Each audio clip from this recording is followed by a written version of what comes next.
दोस्तों फटाफट से ले चलते हैं आपको आज के मुख्य समाचार हेडलाइंस की तरफ। लेकिन उससे पहले आपसे एक सवाल, क्या राहुल गांधी को बन जाना चाहिए फिर से कांग्रेस का अध्यक्ष और संभालनी चाहिए कमान? है या ना में अपनी राय बताइए और वीडियो लाइक करना मत भूलेगा। रुक करते हैं आज की हेडलाइंस की तरफ। भारत जोड़ो यात्रा कर्नाटक में करेगी प्रवेश, भारी समर्थन के साथ तमिलनाडु के बाद केरल में भी सफर हो गया पूरा। भारत जोड़ो यात्रा की कर्नाटक में एंट्री से पहले भाजपा में दिखा डर, राहुल गांधी के पोस्टर फाड़ने का कांग्रेस ने लगाया आरोप। इसी के साथ भारत जोड़ो यात्रा के दौरान राहुल गांधी के अंदाज ने विरोधियों का भी जीता दिल। जन आक्रोश रैली में बोले जयवर्धन, कांग्रेस कार्यकर्ता चाहते हैं राहुल गांधी बने अध्यक्ष। उद्धव ठाकरे का बीजेपी पर निशाना, कहा भगवा झंडा सिर्फ हाथों में नहीं दिल में होना चाहिए। मध्य प्रदेश में आदिवासी न्याय यात्रा को लाल घाटी पर पुलिस ने रोका, आदिवासियों के साथ सड़क पर बैठे पूर्व मुख्यमंत्री कमलनाथ। लोकसभा चुनाव 2024 के लिए अखिलेश यादव ने सपा कार्यकर्ताओं में फूकी जान, कहा जेल जाने के लिए रहें तैयार। कांग्रेस हाईकमान अब एक साथ जारी करेगा विधानसभा चुनाव के लिए सभी प्रत्याशियों की सूची। हिमाचल चुनाव से बड़ी खबर, चुनाव आयोग ने हर विधानसभा में हमारे 20,000 वोट काटे, अखिलेश यादव के बयान। आप विधायक को बेल पर अरविंद केजरीवाल का तंज, बीजेपी वाले दिल्ली में फर्जी जांच करते रह गए, उधर गुजरात फिसल गया। मोदी सरकार पर लगातार हमलावर रहने वाले राज्यपाल सत्यपाल मलिक के राजनीति में आने के संकेत, जयंत चौधरी के साथ करेंगे मंच साझा।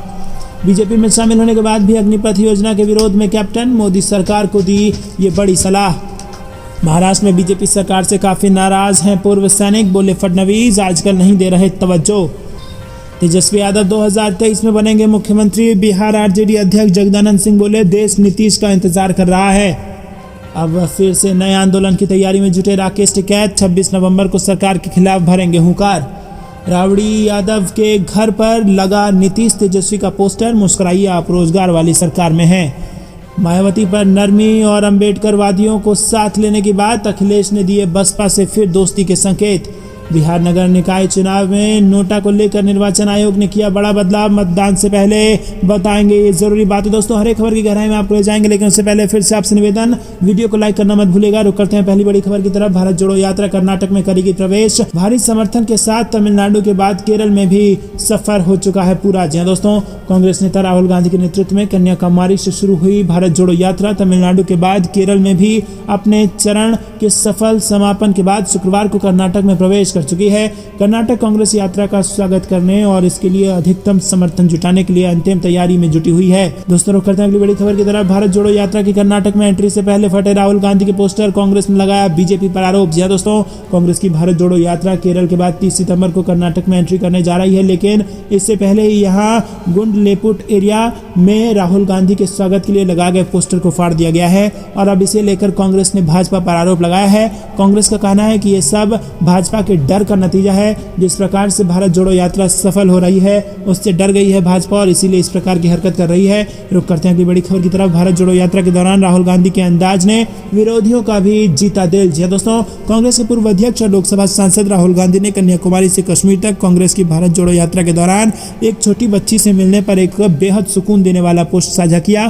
कांग्रेस नेता ने उस बच्ची के साथ एक तस्वीर साझा करते हुए कहा कि मैं इस तरह के पलों के लिए 1000 मील भी चल सकता हूं, जिसने जमकर विरोधियों का और समर्थकों का दिल लूटा। रुक करते हैं अगली बड़ी खबर की तरफ। जन आक्रोश रैली में बोले जयवर्धन, कांग्रेस कार्यकर्ता चाहते हैं कि राहुल गांधी बने अध्यक्ष। जी दोस्तों, आपको क्या कुछ लगता है, क्या राहुल गांधी को बन जाना चाहिए अध्यक्ष? कमेंट में बताइए। दरअसल दोस्तों, शाजापुर में कांग्रेस ने जिला मुख्यालय पर किसान आक्रोश रैली का आयोजन किया।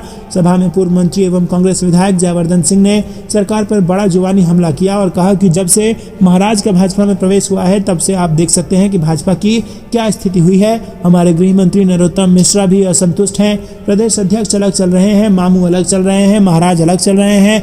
भाजपा के भी 3 गुट हो गए हैं, एक है शिवराज भाजपा, दूसरी है महाराज भाजपा और तीसरी है नाराज भाजपा। जी हाँ दोस्तों, उन्होंने कहा कि सरकार गूंगी और बहरी हो चुकी है। पेट्रोल डीजल के दामों में लगातार बढ़ोतरी कर रही है सरकार और उन्होंने कहा कि राहुल गांधी भारत जोड़ो यात्रा निकाल रहे हैं, ये ऐतिहासिक रहेगी। उन्होंने कहा कि ये विशेष बात है कि भारत जोड़ो यात्रा मध्य प्रदेश में भी प्रवेश करेगी और दोस्तों इसी के साथ उन्होंने कहा कि राहुल गांधी को फिर से अध्यक्ष बन जाना चाहिए। रुक करते हैं अगली बड़ी खबर की तरफ। उद्धव ठाकरे का बीजेपी पर निशाना, कहा भगवा झंडा सिर्फ हाथों में नहीं दिल में होना चाहिए। जी हाँ दोस्तों, शिवसेना प्रमुख उद्धव ठाकरे ने गुरुवार को बीजेपी और महाराष्ट्र के मुख्यमंत्री एकनाथ शिंदे के नेतृत्व वाले गुट पर निशाना साधा।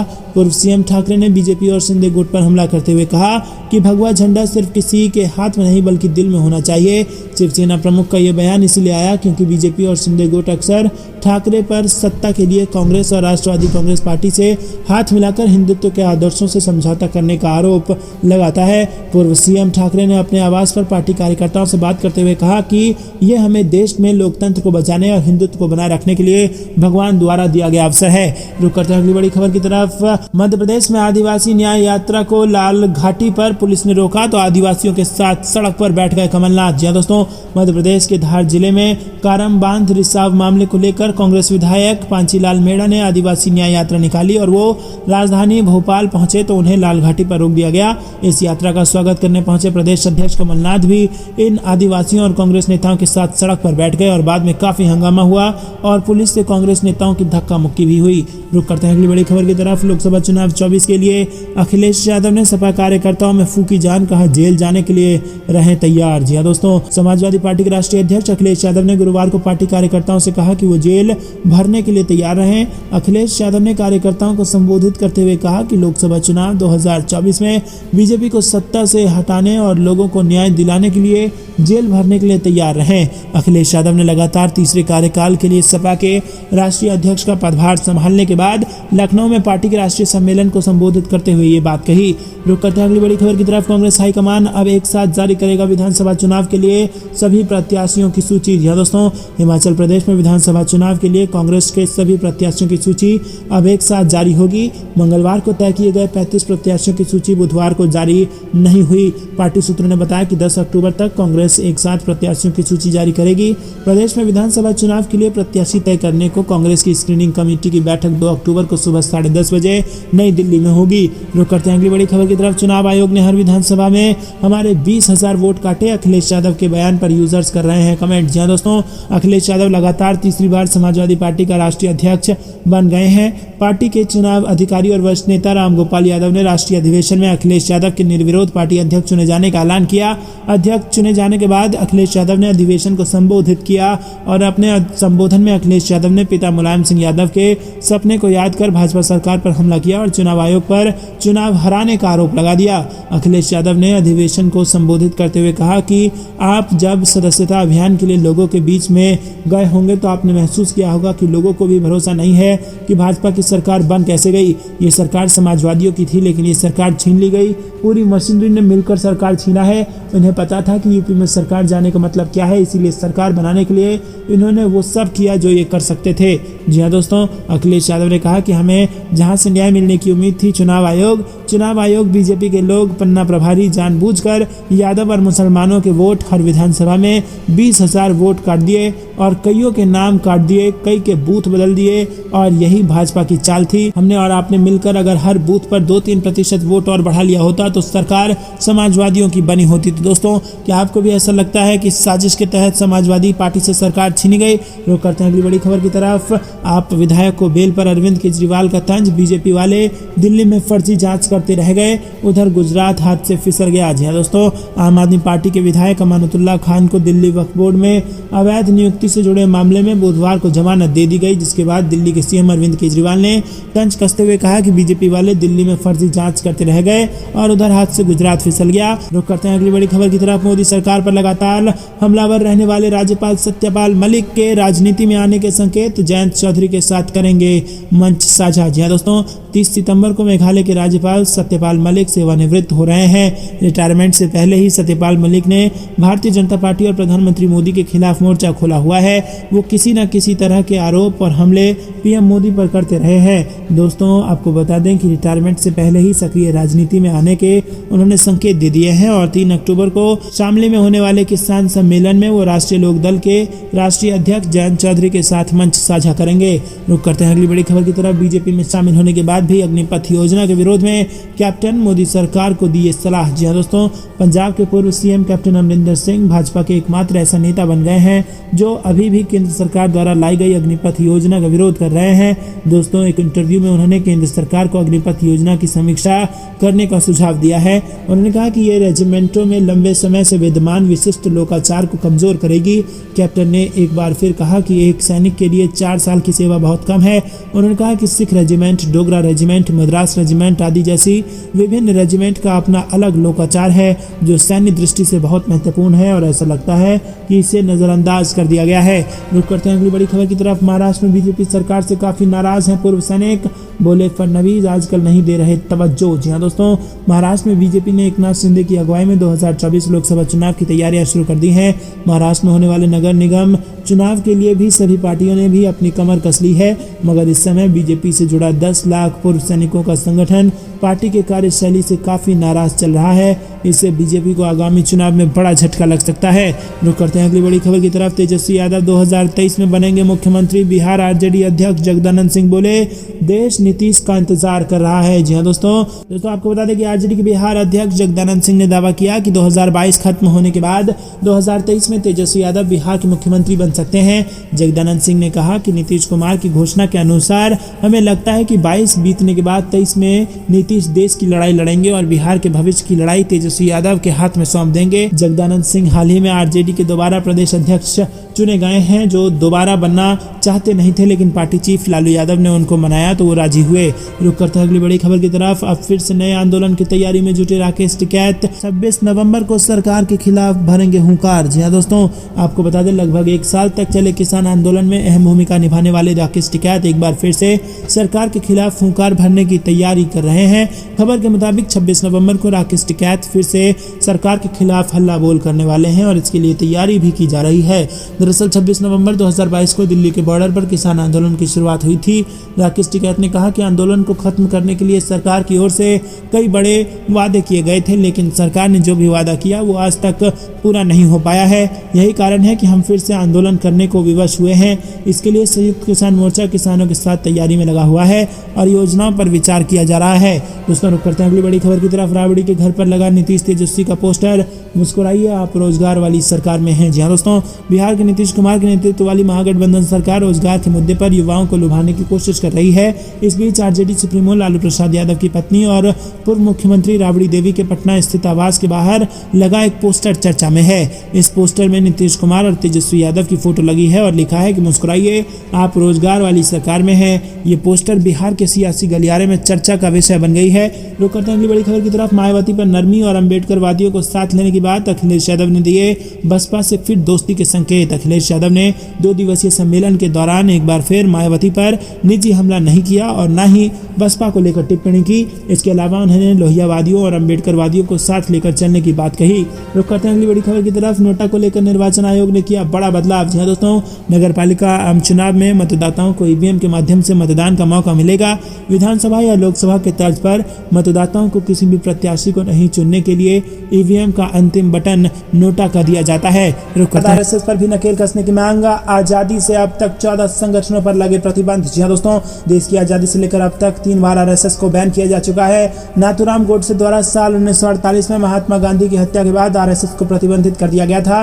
दूसरी बार 1975 में इंदिरा गांधी द्वारा आपातकाल लगाए जाने के बाद और तीसरी बार 1992 में बाबरी मस्जिद विध्वंस के बाद भी प्रतिबंध लगा दिया गया था। रुक करते हैं अगली बड़ी खबर की तरफ। भारत जोड़ो यात्रा के दौरान उठी अंकिता के लिए इंसाफ की मांग। बीजेपी से बेटी को बचाओ की गूंजी आवाज। जी दोस्तों, कांग्रेस नेता राहुल गांधी के नेतृत्व में केरल से गुजर रही भारत जोड़ो यात्रा के दौरान उत्तराखंड की अंकिता भंडारी के लिए इंसाफ की मांग उठी है। राहुल गांधी के साथ यात्रा में शामिल लोग अंकिता के लिए इंसाफ की मांग वाले प्लेकार्ड लेकर खड़े हुए थे और इन पर बीजेपी से बेटी बचाओ, अंकिता को न्याय दो, भारत की महिलाओं के साथ न्याय करो जैसे नारे लिखे हुए थे। रुक करते हैं अगली बड़ी खबर की तरफ। गहलोत ने विधायकों को बोला ऑल इज वेल, सोनिया पर भरोसा रखने की अपील। जी हाँ दोस्तों, राजस्थान में जारी सियासी संकट के बीच मुख्यमंत्री अशोक गहलोत ने मंगलवार देर रात लगभग 2 दर्जन विधायकों मंत्रियों से मुलाकात की। अशोक गहलोत ने विधायकों से कहा कि सब कुछ ठीक चल रहा है, कहीं कोई दिक्कत वाली बात नहीं है। इस दौरान सीएम अशोक गहलोत से कांग्रेस अध्यक्ष सोनिया गांधी में विश्वास बनाए रखने की भी अपील की। और आपको बता दें कि सीएम गहलोत की विधायकों के साथ मीटिंग कांग्रेस विधायक दल की उस बैठक के 2 दिन बाद हुई जिसमें राज्य की सत्ता गहलोत से सचिन पायलट को ट्रांसफर करने के लिए सोनिया गांधी को अधिकार दिए जाने का प्रस्ताव पारित किया गया था। इस दौरान गहलोत के प्रति निष्ठावान लगभग 90 विधायकों ने कांग्रेस हाईकमान के फरमान का खुला विरोध कर दिया था और राज्य सरकार में मंत्री शांति धारीवाल के आवास पर इकट्ठा हुए विधायकों का साफ कहना था कि अशोक गहलोत को ही मुख्यमंत्री की कुर्सी पर बने रहना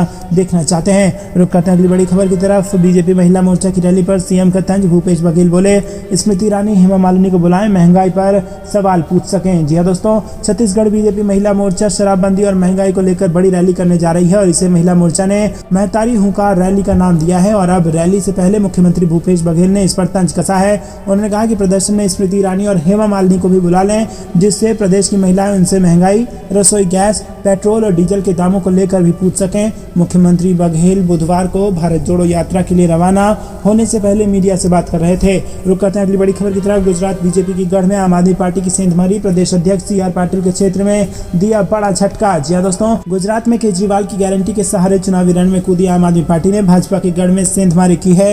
नवसारी जिले में आम आदमी पार्टी को एक साथ 500 कार्यकर्ता जोड़ने में सफलता मिली है और क्षेत्र में तमाम प्रमुख लोगों ने प्रदेश अध्यक्ष गोपाल इटालिया की मौजूदगी में आम आदमी पार्टी की सदस्यता ग्रहण की। कोली समाज के दिग्गज नेता उपेश भाई पटेल के नेतृत्व में आए कार्यकर्ताओं की गोपाल इटालिया ने स्वागत किया और इस मौके पर इटालिया ने कहा कि प्रदेश में आम आदमी पार्टी तेजी से आगे बढ़ रही है। रुक करते हैं अगली बड़ी खबर की तरफ। आजादी के अमृत महोत्सव पर रोक की मांग। बीजेपी पर सरकारी खजाने से रैली करने का लगा आरोप। जी हां दोस्तों, कांग्रेस ने भारत के मुख्य चुनाव आयुक्त को पत्र लिखकर हिमाचल में आजादी के 75वें अमृत महोत्सव को मनाने पर रोक लगाने की मांग की है। कांग्रेस ने सत्तारूढ़ भाजपा सरकार पर आरोप लगाया कि अमृतसर महोत्सव कार्यक्रम में भारतीय जनता पार्टी का प्रचार ज्यादा हो रहा है।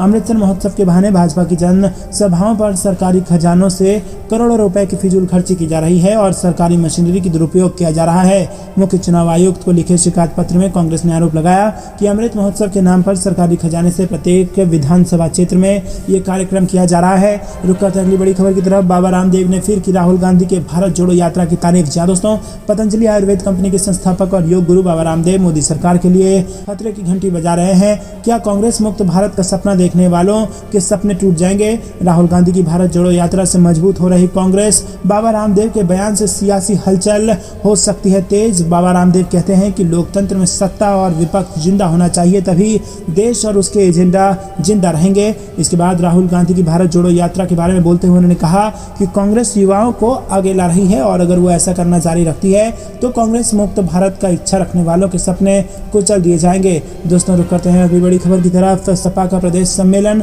नरेश उत्तम पटेल दोबारा प्रदेश अध्यक्ष बने। अखिलेश बोले समाज बांटने वालों को हटाएंगे। जी हां दोस्तों, समाजवादी पार्टी के 9वें राज्य सम्मेलन में बुधवार को नरेश उत्तम पटेल को तीसरी बार निर्विरोध प्रदेश अध्यक्ष चुने गए और उन्हें अखिलेश यादव के प्रति वफादारी और कुर्मी वोट बैंक को जोड़े रखने का इनाम मिला है। गैर यादव ओबीसी को प्रदेश अध्यक्ष बनाकर सपा शीर्ष नेतृत्व ने यह भी संदेश देने की कोशिश की है कि उन्हें अपने समकक्ष दूसरी ओबीसी जातियों की भी फिक्र है और इस रणनीति के जरिए वो 2024 में एक बार फिर कुर्मी वोट बैंक को लामबंद करने की कोशिश कर रहे हैं। रुक करते हैं अगली बड़ी खबर की तरफ। गुजरात में गरबा के खराब इंतजाम पर भड़के लोग। आयोजक के खिलाफ उपभोक्ता फोरम में दर्ज कराई शिकायत। जी हां दोस्तों, गुजरात में वैसे तो गरबा की एक अलग ही धूम रहती है, लेकिन गुजरात में गरबा के खराब इंतजाम को लेकर एक अधिवक्ता ने उपभोक्ता फोरम में शिकायत दर्ज करा दी है। शिकायतकर्ताओं का आरोप है कि गरबा पास के लिए मोटी रकम चुकाने के बाद भी जमीन पर पड़े कंकड़ पैरों में चुभते हैं और जिससे गरबा खेलना बेहद मुश्किल हो रहा है। गुजरात के इतिहास में पहली बार किसी गरबा आयोजक को उपभोक्ता फोरम में घसीटा गया है और इस मामले को लेकर मंगलवार को लगातार दूसरी रात गरबा खिलाड़ियों ने हंगामा किया और पुलिस को बीच बचाव कर हालत को नियंत्रित करना पड़ा। रुक करते हैं अगली बड़ी खबर की तरफ। वायनाड पहुंची कांग्रेस की भारत जोड़ो यात्रा। लोगों से मिल रहे राहुल गांधी। जी हां दोस्तों, आपको बता दें कांग्रेस की भारत जोड़ो यात्रा का केरल में 28 सितंबर को 18वां दिन है और राहुल गांधी अपने समर्थकों और कार्यकर्ताओं के साथ वायनाड पहुंच गए हैं। वहीं दोस्तों, वायनाड राहुल गांधी का लोकसभा निर्वाचन क्षेत्र है और 2019 में वो यहीं से सांसद चुने गए थे। रुक करते हैं अगली बड़ी खबर की तरफ। लालू यादव 12वीं बार बने आरजेडी के राष्ट्रीय अध्यक्ष। मीसा भारती समेत कई नेता रहे मौजूद। जी हां दोस्तों, आपको बता दें 12वीं बार राष्ट्रीय जनता दल के सत्र 2022-23 के लिए राष्ट्रीय अध्यक्ष निर्विरोध चुने गए हैं। पार्टी के सहायक राष्ट्रीय मुख्य निर्वाचन पदाधिकारी चितरंजन गगन ने बताया कि आरजेडी के राष्ट्रीय अध्यक्ष पद के लिए पूर्व निर्धारित कार्यक्रम के अनुसार एकमात्र उम्मीदवार निवर्तमान वर्तमान राष्ट्रीय अध्यक्ष लालू प्रसाद यादव ने नामांकन किया था। दोस्तों, उन्होंने नई दिल्ली स्थित आरजेडी के राष्ट्रीय कार्यालय में राष्ट्रीय मुख्य निर्वाचन पदाधिकारी उदय नारायण चौधरी एवं सहायक राष्ट्रीय मुख्य निर्वाचन पदाधिकारी के समक्ष 5 सेटों में नामांकन पत्र दाखिल किया गया। रुक करते अगली बड़ी खबर की तरफ। नीतीश दिल्ली संभालेंगे, तेजस्वी यादव बिहार।